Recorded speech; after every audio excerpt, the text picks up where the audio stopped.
Na nyilatkozzál, Zsoltika, mekkora ez a 1,5 kilós? Nem tudom, de nem jön. Mondta, hogy le vagy gyengülve.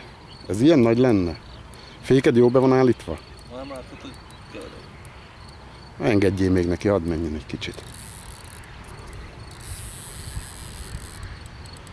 Most húz vissza. Szerintem Húzd meg. Tuskóval belakasztották.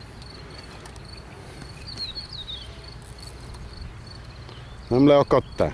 Megy valamerre? Nem rángatnak. Rángat? Még megy. Tudod, a tavalyi esernyőt, amit a pályákon befújt a szél. Ja, ott van, ahol mozgolódott a víz. Nem, mert el fog szakadni, ne erőltesd ennyire baromira. Hát ha le lenne akadva, nem tudnám tekinteni. Nem? Hát lehet, hogy annyit nyúlik a damilod. Hát de most nem megy sehova. Ha engedsz neki féket, akkor elviszi valamerre, elmegy vele? Vagy csak amit meg... Vagy csak amennyire meg van feszülve, annyira peleg le róla. Tehát, hogy most megy el a hal. Hát akkor lehet, hogy ez egy hosszabb fárasztás lesz. Mi? Nagyobb amúgy. Na lássuk, hogy megy-e most. Látod, hogy most nem megy. Van rajta valami. De honnan veszed? Mozog a... Hát de ilyen lassan. Valami nagy dögle ez.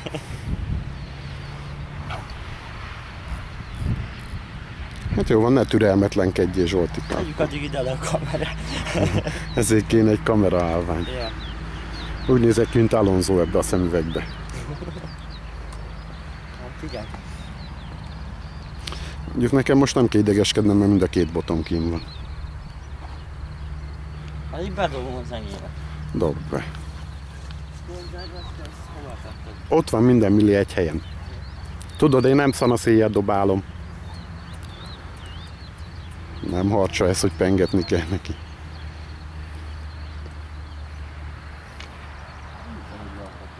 Mi?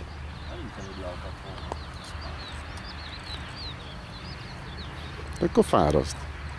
De nekem úgy tűnik, mintha leakadt volna, vagy beakadt volna valamibe.